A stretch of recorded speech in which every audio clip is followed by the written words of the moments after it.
迎收看澳财访谈，我是克鲁斯。从19世纪初的学术往来到现在的全面战略伙伴关系，中澳两国友好交往源远流长，政治互信不断加深。两国同属亚太地区的大国，同为亚太地区和全球重要的经济体，同是贸易投资自由化和便利化的积极倡导者和实践者。未来有着众多新机遇、新前景以及新挑战。今天我们将面对面采访到澳大利亚中国工商业委员会全国首席执行官 Helen Sawczak 女士，她对中澳合作关系有何解释呢？现任澳大利亚中国工商业委员会首席执行官的海伦·索克扎克曾就职于澳新银行和澳洲电讯。作为跨国律师事务所的律师，他有着丰富的国际经验，而在澳洲电讯的10年高管经验也让他拥有足够的战略与机构领导才能。Thank you very much for your time, Helen. Pleasure. It's great for you to be able to take some time out of your new, very busy schedule to give us this interview.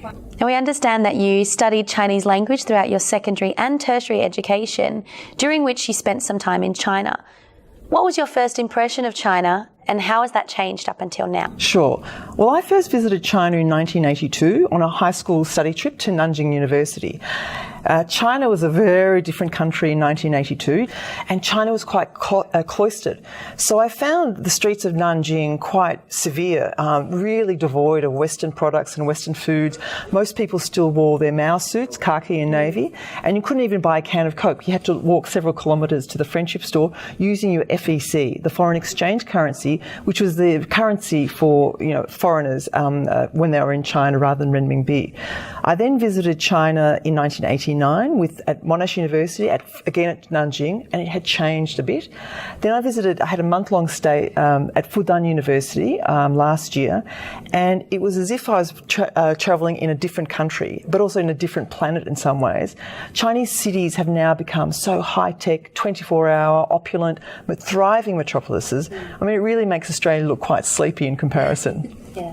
Now, I myself am also someone who spent quite a long period of time in China as an exchange student, and I know it can certainly be difficult getting accustomed to the way of life there. Mm-hmm. What did you find to be the most taxing thing about living in China, and do you have any interesting anecdotes to share with us? Well, I've always enjoyed all of my stays in China enormously, and I found the Chinese people very warm and hospitable.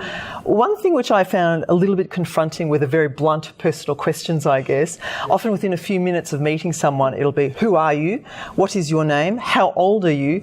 And how much do you earn? So I suppose in Australia we're a little bit more coy, but then I learnt how to diplomatically deflect those type of questions. So do you find those cultural kind of issues something that's hard to navigate during your role with the ACPC? I don't think it's hard at all. I think like every culture, it has its nuances, both personally, culturally and in business sense, and there's a way to navigate diplomatically through those. This year you graduated from postgraduate studies in Chinese at Melbourne University, and we wish you congratulations on that. What do you see Chinese studies, not just language, but of also cultural and social factors, what do you see in that can be of great benefit to Australian students? And does this also present opportunities to those from a Chinese background or Chinese immigrants to Australia? Sadly, I think a lot of language students in Australia don't continue their study of language and culture. And it's a great shame because I've always been a great advocate that studying a language can really open doors from a personal and from a business perspective. And it certainly is an enabler. Like, for instance, for me, I got a job with an English law firm in their Moscow office, in part because of my legal expertise, but also in part because of my Ukrainian and Russian language skills. So to study a specialised field is great, but to add a language adds an incredible opportunity for every student. I was very lucky to study at Melbourne University because the course that I completed required not just language study, but also cultural and literary subjects.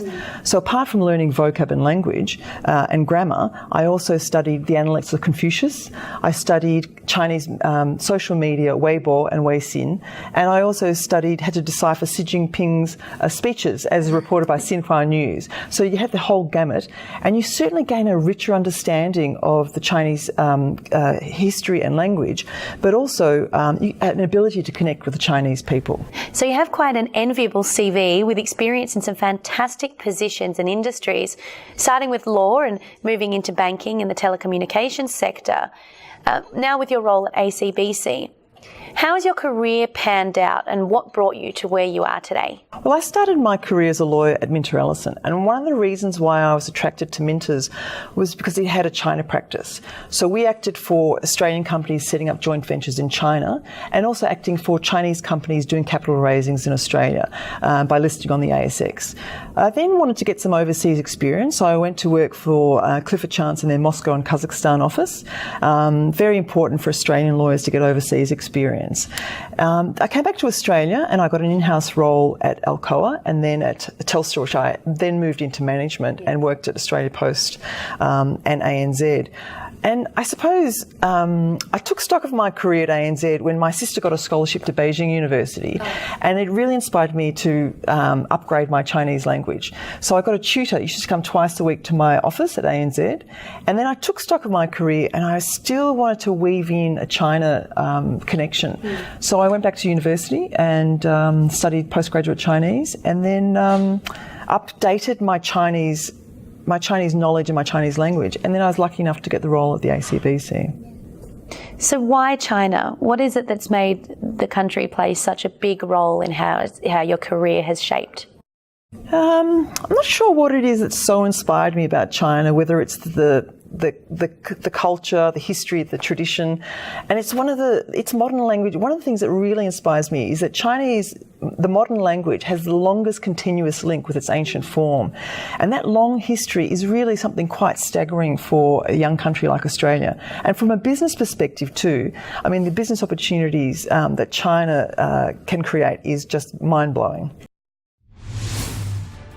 海伦·索克扎克一向对中华文化和语言感兴趣。他曾在中学及大学就读中文汉语，并赴南京及复旦大学深造3次。2016年，他以高分毕业于墨尔本大学的中文学士后学位课程。So how do you see the business relationship, not just between China and Australia as nations, but also between private, smaller businesses from either end interacting with one another? How do you see, with your unique experience and perspective, developing from now on? Well, there's no doubt that both at a government and a business level, the relationship between China and Australia are getting closer. And that's especially so since the signing of the Free Trade Agreement, which came into effect earlier this year. I see a couple of things. I see at the moment there seems to be an insatiable appetite for Australian goods in China. And that's going to only increase with the Chinese economy moving towards a consumption-led economy. Secondly, e-commerce is another huge thing for us to focus on. At the moment, the Alibaba online platform in China already supplies Australian goods, and that's only set to increase. Thirdly, I see the use of the Chinese currency, the renminbi, still doesn't have a huge take-up in cross-border trade. But as Australian businesses come to be aware of the possibilities, that's also going to be a huge possibility going forward. And finally, I also see direct Chinese investment in Australia also increasing, and that will have a huge positive contribution to Australian domestic growth. Well, it's really knowledge and information is the key. So we will be commissioning a report on the use of renminbi, which will be the ACBC will be releasing later this year. So we'll keep you up to date on that. You've recently been appointed as National CEO of the Australia-China Business Council. How do you view your role in this organisation, and what role does the ACBC play in strengthening the relationship between Australia and China?